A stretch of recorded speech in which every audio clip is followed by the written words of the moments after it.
Ambassador Daniel Baker walked through the massive archway of the Galactic Council building. His footsteps echoed on the polished floor. The building was made of crystal that glowed with soft blue light. It was beautiful, but Daniel kept his focus on the task ahead. He touched his empty belt out of habit. No weapons were allowed in the council chambers. This was Protocol 47B, a rule older than human spaceflight. Every species had to leave their weapons outside. The lockers near the entrance held everything from plasma rifles to sonic disruptors. Daniel understood the rule. With so many different species in one room, weapons could turn a simple argument into a disaster. But his military training made him feel naked without his sidearm. The council chamber was enormous. A circular room with seats arranged in tiers like an ancient theater. Each section was designed for different species. Some areas had water tanks for aquatic beings. Others had low gravity fields or special atmosphere bubbles. Daniel found the human section and sat down. His aide, Lisa Grant, was already there with their translator devices and data tablets. "Everything ready?" Daniel asked. Lisa nodded. "All set, sir, though I noticed something odd. The other delegates keep looking at us." Daniel had noticed too. Beings with multiple eyes, tentacles, or crystalline bodies would glance their way, then quickly look elsewhere. Some whispered to each other. Earth had only been part of the Galactic Council for 5 years. They were still the new species, the unknown factor. A 3-armed being from Corva Prime leaned over from the next section. "First time at a full council meeting, human?" "Second, actually," Daniel replied. But the first was just an introduction ceremony. The Corvan made a sound like rustling leaves, their version of laughter. "Ah, yes. You will find today more interesting. Many decisions to make." More delegates filed in. Daniel recognized some from his briefings. The tall, insect-like Tharnians, the floating gas beings from the Nebula Confederacy, the silicon-based quartzites who moved slowly but thought faster than any computer. The Zeltran delegation arrived last. They resembled Earth octopuses but walked on land using specialized tentacles.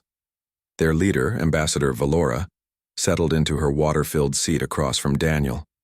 Her skin flickered with bioluminescent patterns, the Zeltron way of showing curiosity.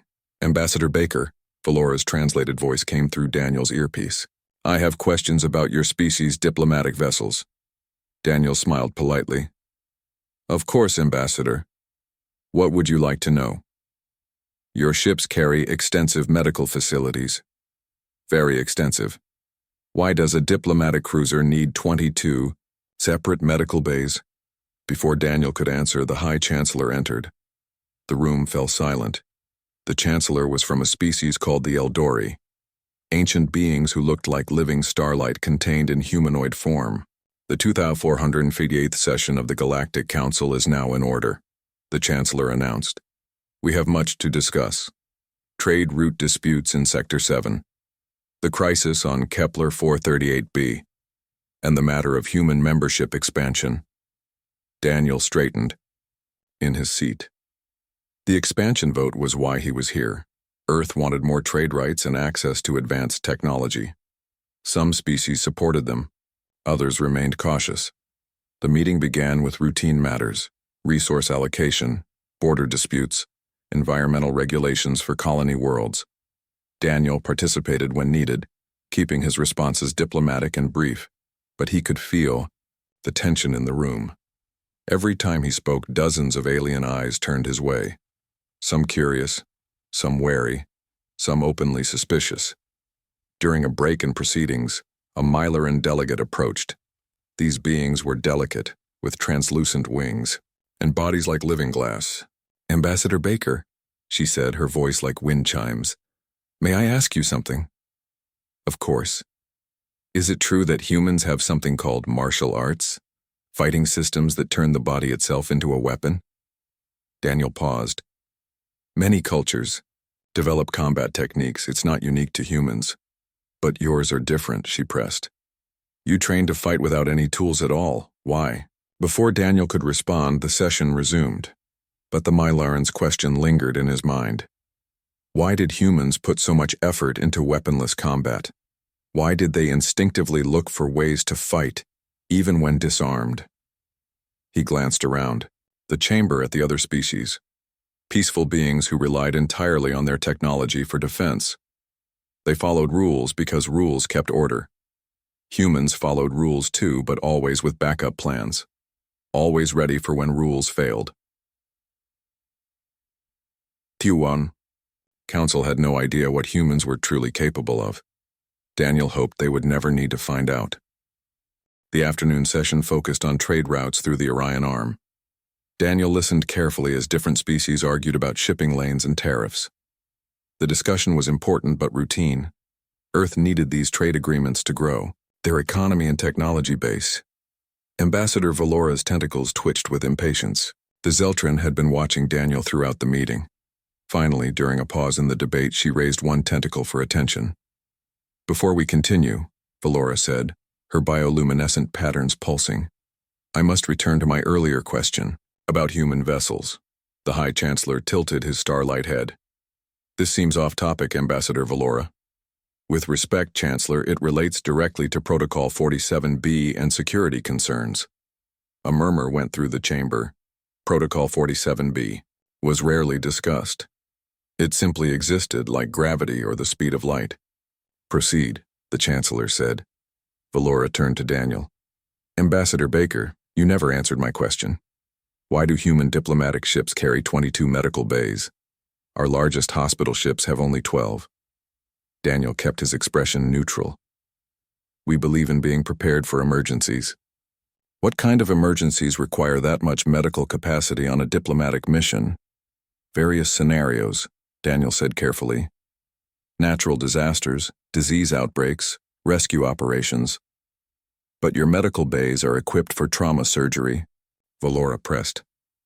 "Battlefield-grade equipment. Why would diplomats need that?" The chamber grew quiet. Other delegates leaned forward, suddenly interested in this line of questioning. Daniel chose his words carefully. "Humans have a saying, hope for the best, prepare for the worst. Our ships are equipped to help anyone in need, regardless of the situation." A Tharnian delegate clicked his mandibles. "The humans also carry unusual amounts of emergency supplies. Food synthesizers capable of feeding thousands, water purification systems, portable shelters. All standard diplomatic equipment," Daniel replied. "Is it?" the Tharnian asked. "Most diplomatic vessels carry supplies for their crew and perhaps a few guests. Yours could support a small colony." Lisa shifted uncomfortably beside Daniel. He touched her arm lightly, a signal to stay calm. The Mylaran delegate spoke up, her crystalline wings chiming softly. "There are other curious facts about human diplomatic protocols. Your security teams train in hand-to-hand combat. Why train for fighting without weapons when weapons are always available?" "Physical fitness is important to us," Daniel said. "Fitness, yes, but your training goes beyond fitness. You practice ways to disable opponents using only your bodies. You study pressure points and joint locks." The questions were becoming pointed. Daniel realized this wasn't random curiosity. Someone had been studying human practices and sharing the information. A deep voice rumbled from the quartzite section. "The humans also carry unusual tools, multi-tools with dozens of functions. Duct, tape, superglue. These are not typical diplomatic supplies.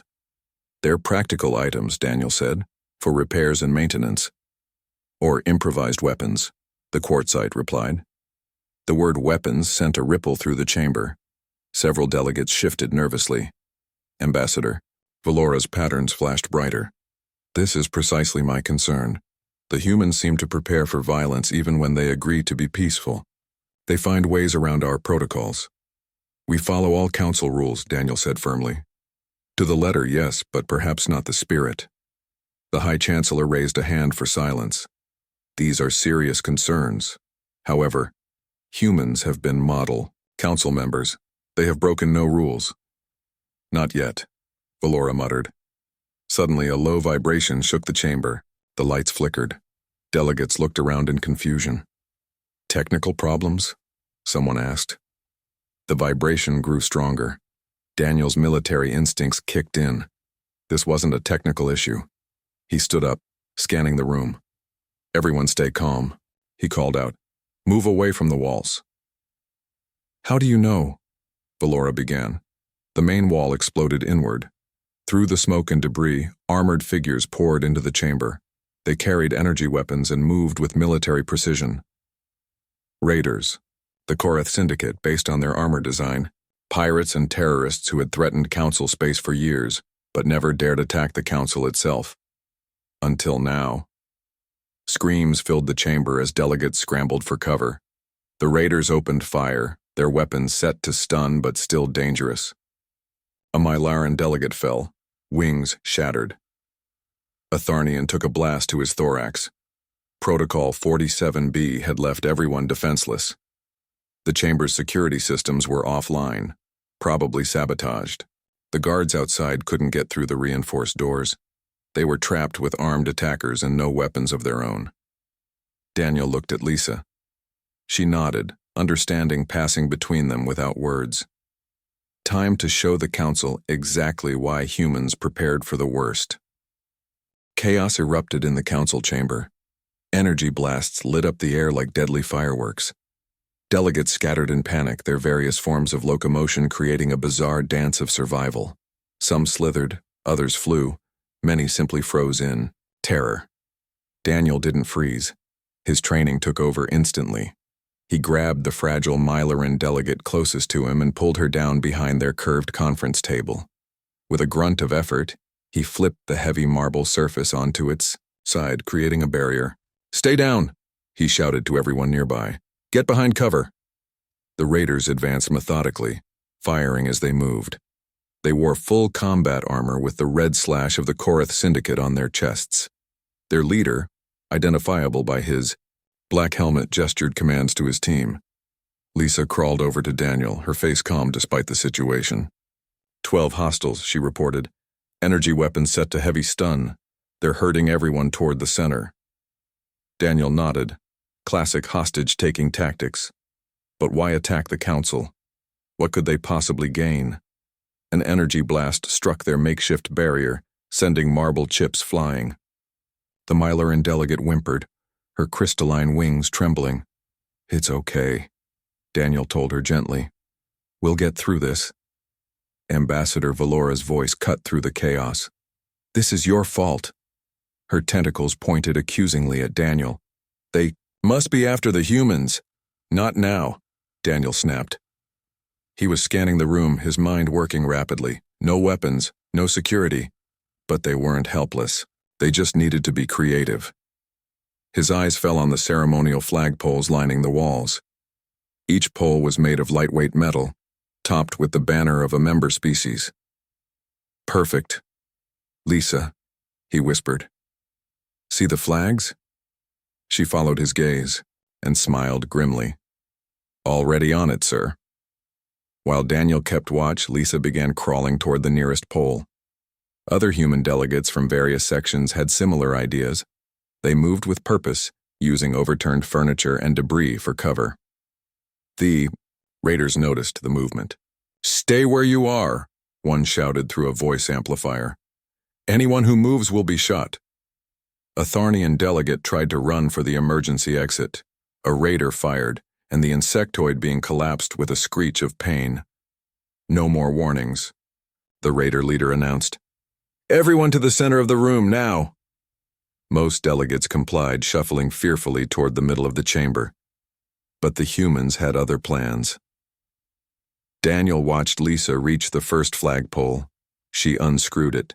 From its base with quick, efficient movements, now armed with a 6-foot metal staff, she began working her way back. Security Chief Patricia Wong from the Earth delegation had claimed 3 poles and was distributing them to other humans. Trade Representative Alex Carter was doing something. With his data tablet, his fingers flying over the screen. The raiders began to notice that not all delegates were following orders. "You there?" one pointed at Patricia. "Drop that and move to the center." Patricia looked at the raider, then at the pole in her hands. She smiled. What happened next occurred almost too fast to follow. Patricia threw her pole like a javelin. It struck the raider's weapon, knocking it from his grip. Before he could recover, She had closed the distance and delivered a precise strike to his knee joint where the armor was weakest. The raider went down hard. This was the signal the humans had been waiting for. They attacked from multiple directions at once, using everything available as weapons. Daniel swung his pole in a wide arc, taking out 2 raiders who had turned to face Patricia. Lisa used her staff with deadly precision, targeting weapon hands and helmet visors. Alex had somehow turned his data tablet into an improvised EMP device, shorting out 3 raiders' armor systems. The other delegates watched in shock as the peaceful humans transformed into a coordinated fighting force. They moved like they had trained for this exact scenario, which in a way they had. Every human diplomat received basic combat training. Every human knew how to improvise. Cultural attaché Tom Rodriguez had removed his belt and was using it as a whip, entangling raiders' weapons.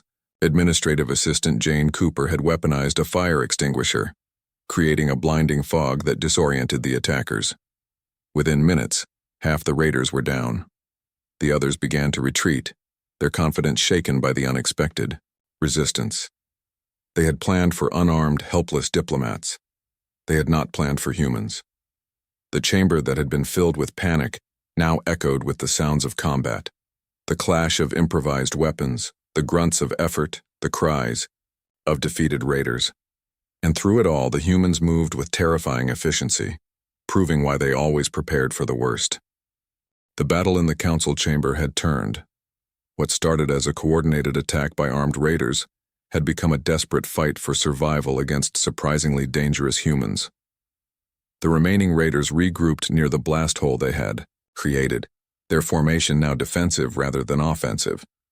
Daniel assessed the situation quickly. 6 raiders still standing, all with weapons.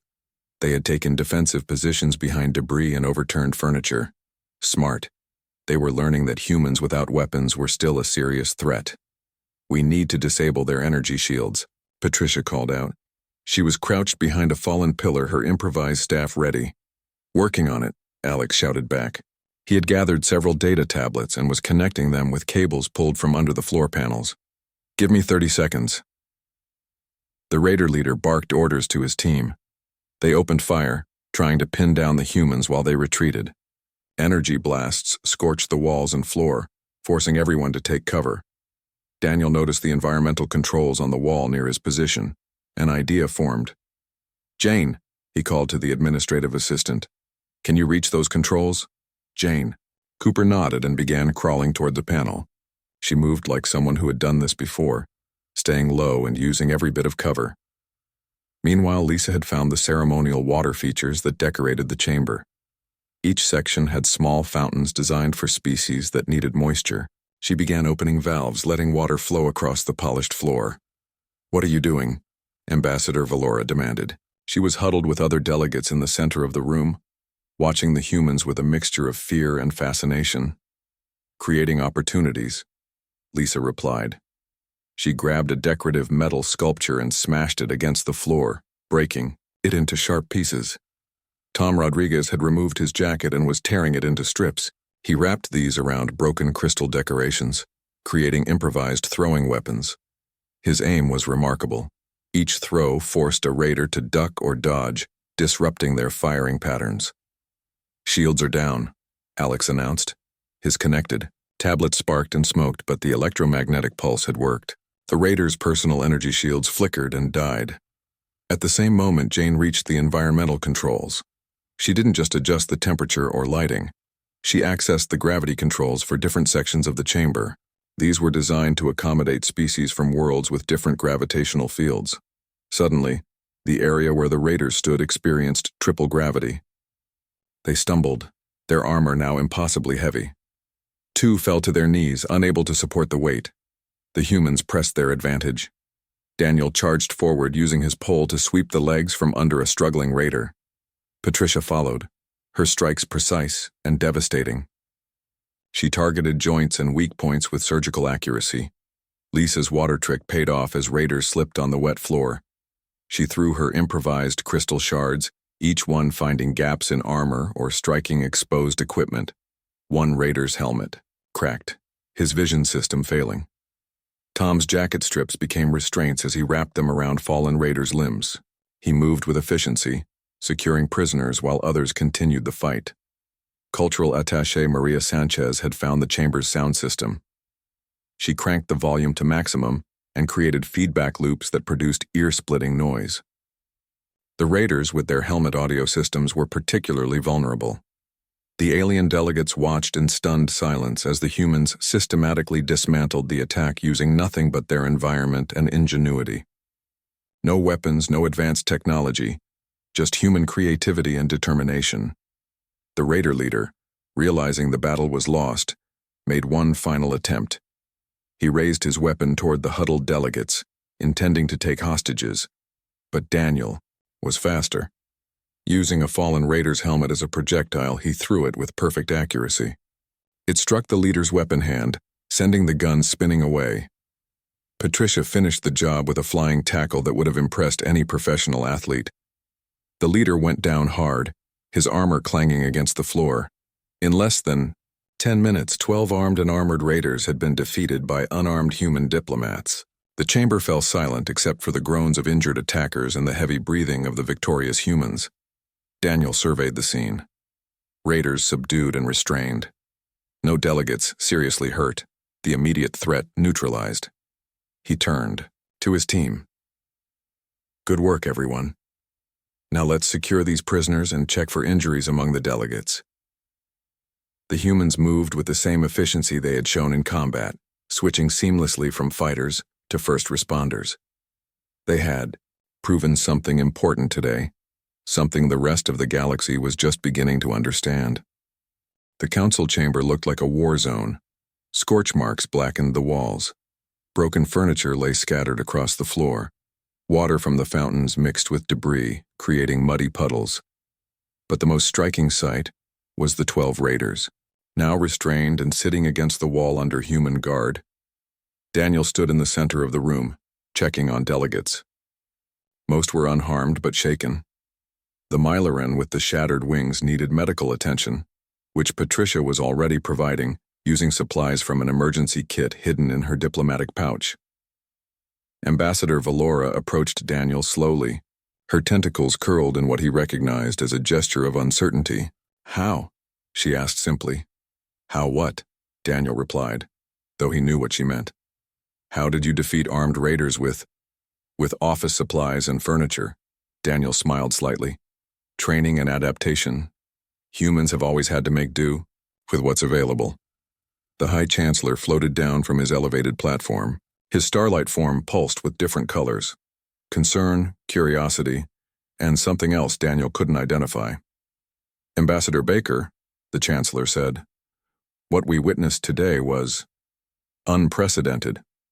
No species has ever fought so effectively, without proper weapons.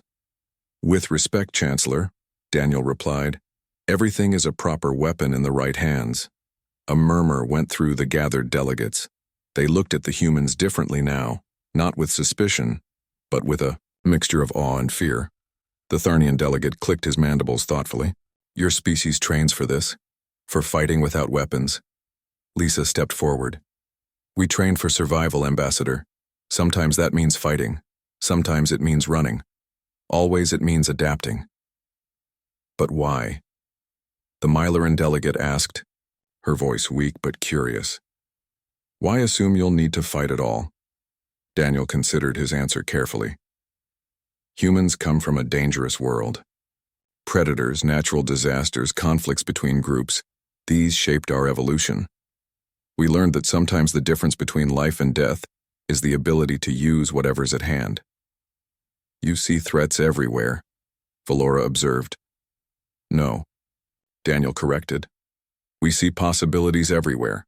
That pole could be a tool, a lever, a weapon, or a support beam. It depends on what we need it to be. The quartzite delegate rumbled deep in his crystalline chest. This explains your ship's equipment, your medical bays, your emergency supplies. You expect things to go wrong. We hope they don't, Patricia said, still working on the injured Mylaran. But we prepare in case they do. Security forces finally breached the chamber doors. They rushed in with weapons drawn, then stopped in confusion at the scene before them. The threat was already neutralized. As the security team began processing the prisoners, more details emerged. The raiders had inside help. Someone had disabled the chamber's defenses and provided detailed plans. They had expected an easy victory against unarmed diplomats. They had not expected humans. "You turned everything into weapons," the raider leader spat as he was led away. "Flagpoles, tablets, even the gravity itself. What kind of species does that?" "One that survives," Daniel answered quietly. The delegates began discussing what had happened, their voices a mix of different languages and translation devices. Some argued that humans were too dangerous. Others pointed out that the humans had saved them all.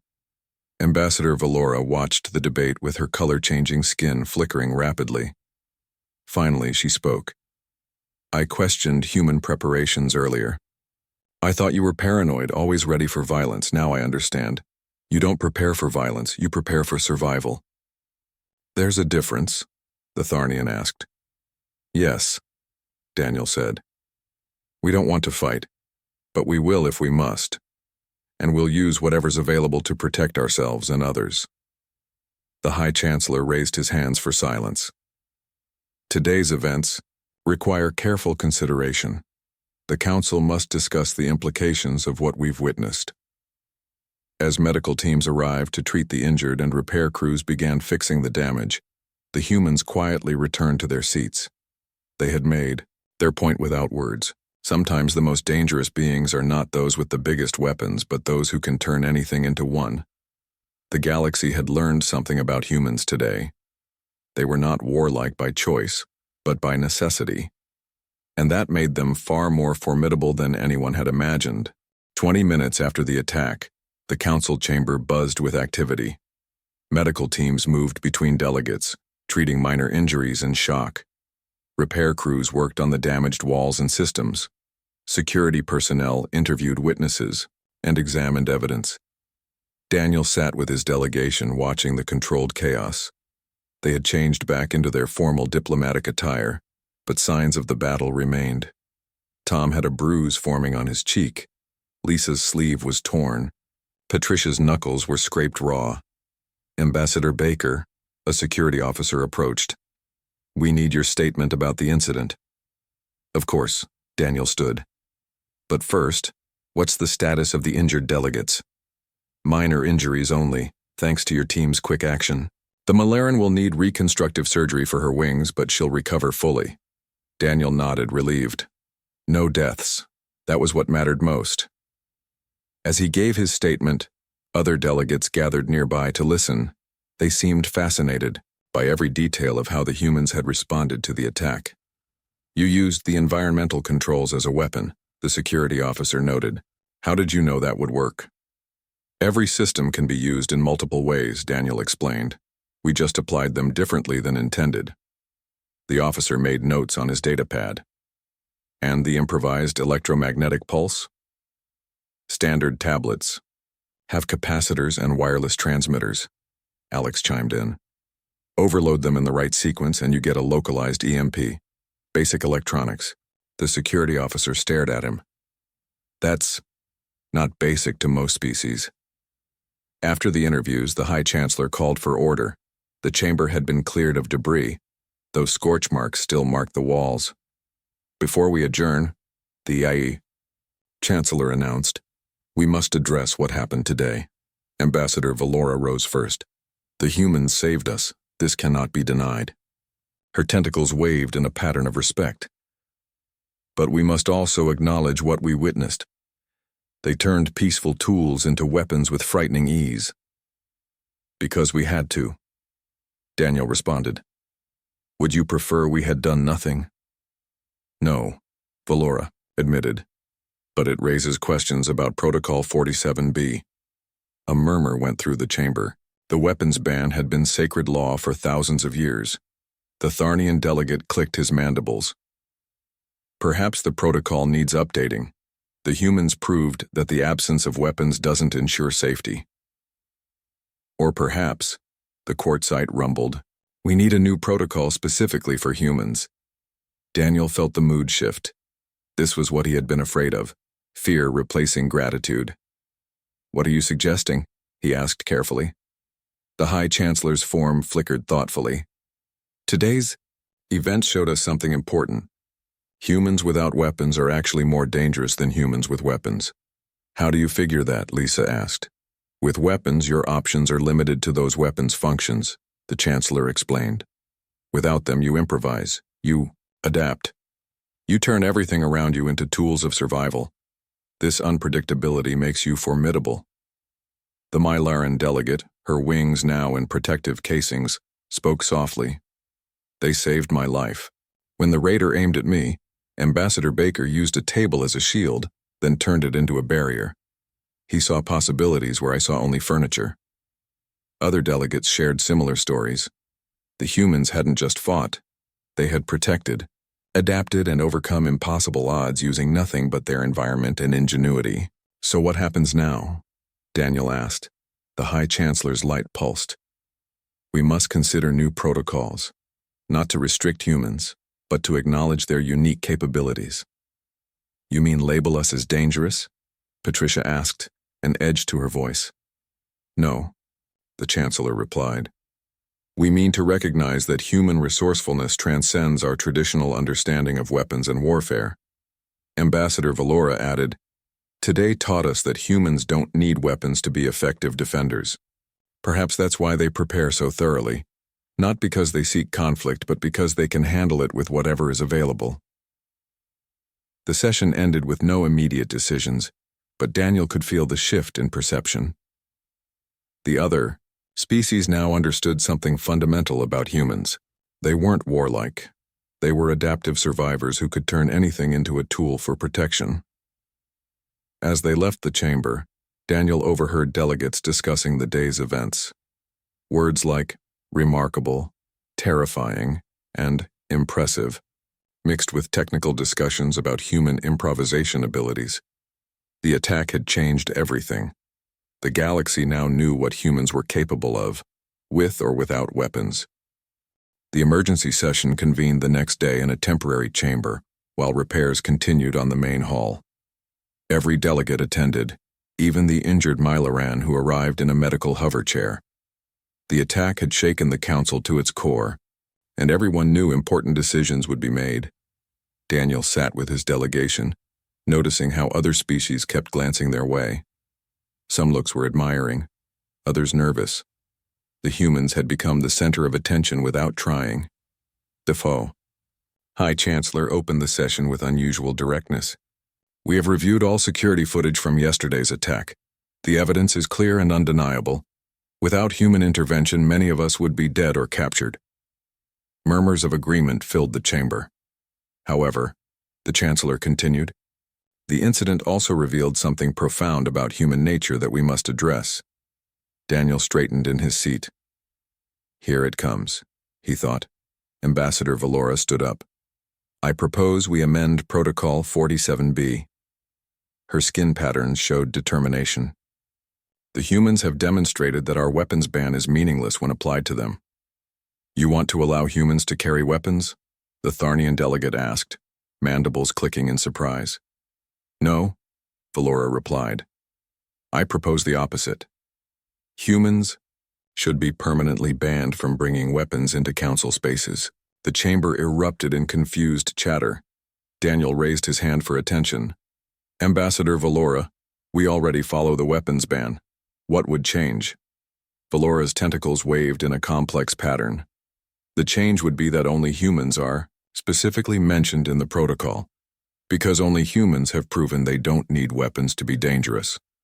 The quartzite delegate rumbled his agreement. The footage shows humans turning 27 different objects into weapons. Flagpoles, tablets, water systems, even gravity itself. They are more dangerous without weapons than most species are with them. This is discrimination, Lisa protested. No, the High Chancellor said gently. This is recognition. We're not punishing humans. We're acknowledging your unique capabilities. The debate continued for hours. Some delegates feared the precedent of singling out one species. Others argued that human adaptability required special consideration. Finally, the Mylaran delegate spoke. Her voice was weak but clear. The humans saved us using creativity and courage. They turned a massacre into a victory. Perhaps the ban isn't a restriction, but a compliment. How so? Daniel asked. It says that humans are so resourceful, so adaptable, that conventional weapons would actually limit them. Without weapons, you become unpredictable. You become more effective.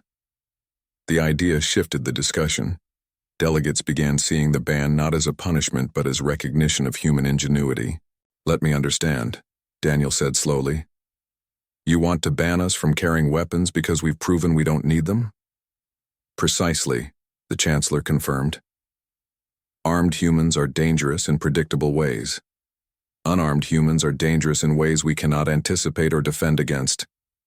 Patricia leaned over to Daniel. They're afraid of us now. No, he whispered back. They respect us. There's a difference. The vote was called. One by one, delegates cast their ballots. The result was overwhelming. Protocol 47B would be amended to specifically ban humans from carrying weapons in council spaces. As the decision was recorded, the High Chancellor added a final note. Let the record show that this amendment is not born from fear but from respect.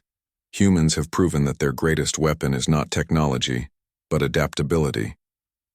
Ambassador Valora approached the human delegation after the session. I hope you understand. This isn't about limiting you. It's about recognizing what makes your species unique.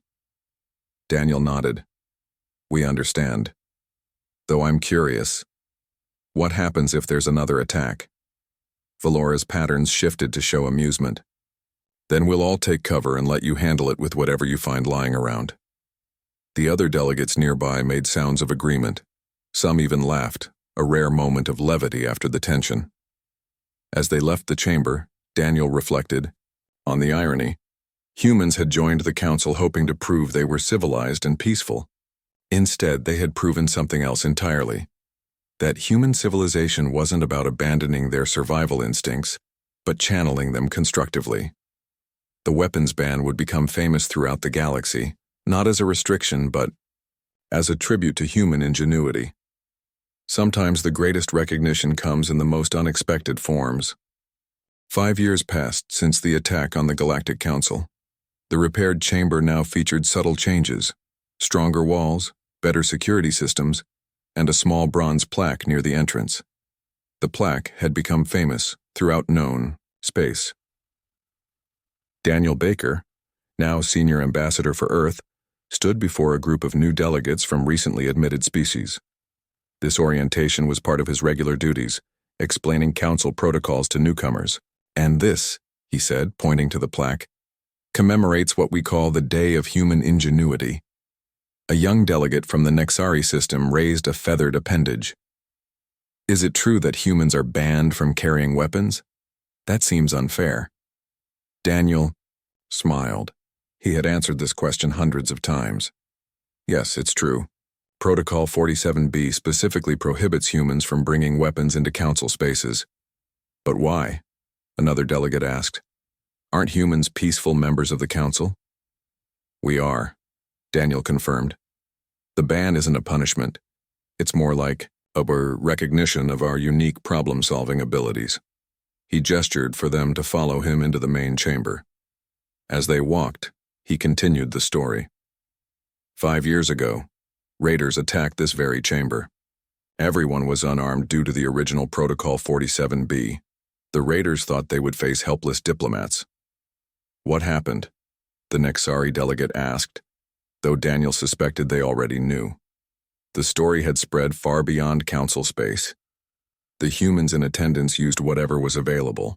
Flagpoles became spears. Data tablets became EMP devices. Environmental controls became weapons. We turned the entire chamber into a defensive position. The new delegates looked around with fresh eyes, imagining the peaceful hall as a battlefield. 12. Armed raiders were defeated by unarmed human diplomats, Daniel continued. No delegates were killed. The council realized that humans without weapons are actually more unpredictable and effective than humans with weapons. So they banned you from carrying weapons as a compliment? The idea clearly puzzled the newcomers.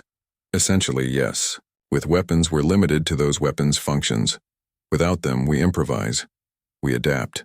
We see possibilities instead of limitations. As they reached the center of the chamber, Lisa Grant joined them. She now served as head of security. Training for the council. Ambassador Baker is being modest, she told the new delegates. The ban has become a point of pride for humans.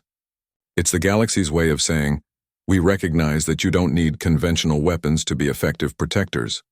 A security alert chimed softly. Lisa checked her communicator and smiled.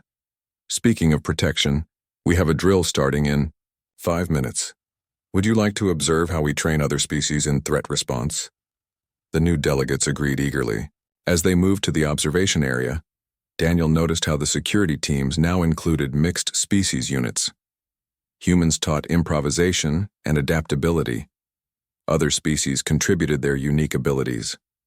The attack had changed more than just protocols. It had changed how the council approached security entirely. During the drill, Daniel watched human trainers demonstrate environmental awareness. They showed how everyday objects could serve multiple purposes. A decorative vase became a water source, a sound amplifier, or a projectile. A simple chair transformed into a shield, a ladder, or a restraint. The humans changed everything. Ambassador, Valora commented, joining Daniel at the observation window. Her patterns showed satisfaction. We used to think security meant bigger weapons, stronger shields. Now we understand it means flexibility, creativity, preparation. Daniel nodded. And the weapons ban? The greatest honor we could give, Valora replied.